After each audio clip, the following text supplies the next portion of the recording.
Hello everyone, তো এই ভিডিওটা হচ্ছে শিলিগুড়ি ফুলবাড়ির একদম হোমস্টের পাশে, আশিয়ানা হোমস্টের পাশে। আমরা সকাল সকাল মর্নিং ওয়াকে বেরিয়েছিলাম। এখানে এসে একদম সকাল সকাল উঠে যেতে হচ্ছে, কারণ নানুর হসপিটালে ভিজিটিং টাইম 9টায়।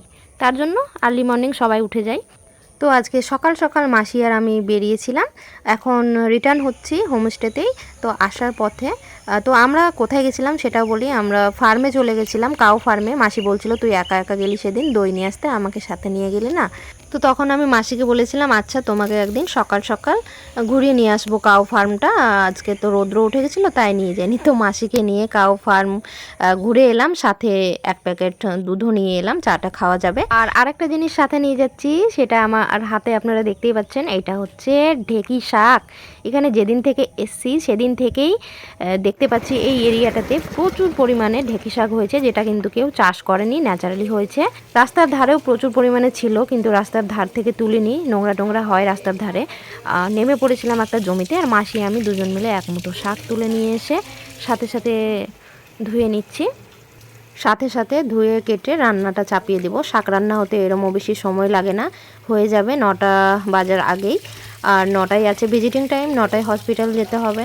ঢেঁকি শাক খাওয়া যায় এটা জানতাম, কিন্তু কখনো হাতের কাছে পাইনি বলে রান্না করে খাওয়া হয়নি। আজ আমি প্রথমবার এই ঢেঁকি শাক বানাচ্ছি। একদম ফ্রেশ ফ্রেশ তুলে নিয়ে এসে আমি ধুয়ে পরিষ্কার করে মাসিকে কাটতে দিয়ে দিচ্ছি।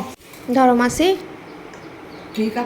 তুমি কাটবা, তুমি ধুয়ে আস, আমি দিচ্ছি, জল দিচ্ছি, ধুয়ে নেবা। ধরো এই যে চাকুনো, কাটো।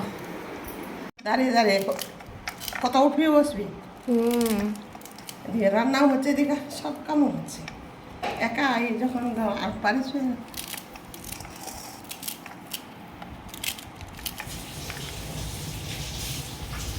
আমারটা তো মশা বেশি ভালো কাটতে পারে। তো শাক কাটা হয়ে গেছে, এবার রান্না শুরু করা যাক। তো কড়াইয়ের মধ্যে প্রথমে দিয়ে দিলাম সর্ষের তেল। এইদিকে রসুন থেতো করে নিচ্ছি। থেতো করা রসুন তেলের মধ্যে দিয়ে সাথে কুচনো পেঁয়াজ আর কাঁচা লঙ্কা দিয়েছি। মামে আলুটা দাও তো।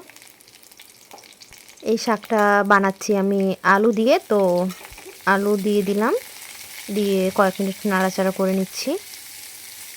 তারপরে এর মধ্যে দিয়ে দিলাম পরিমাণ মতো লবণ আর হলুদ গুঁড়ো সামান্য পরিমাণে, দিয়ে আরও কিছুক্ষণ আলুটাকে ভাজা ভাজা করে এবার শাকটা দিয়ে দিচ্ছি। কেটে রাখা ঢেঁকি শাক দিয়ে ভালো মতো নাড়াচাড়া করে সেদ্ধ করে নিচ্ছি। তো শাক হয়ে গেছে, নামানোর আগে জিরের গুঁড়ো ছড়িয়ে নিলাম। আলু দিয়ে ঢেঁকি শাক ভাজা রেডি, গরম গরম মাসিকে দিচ্ছি।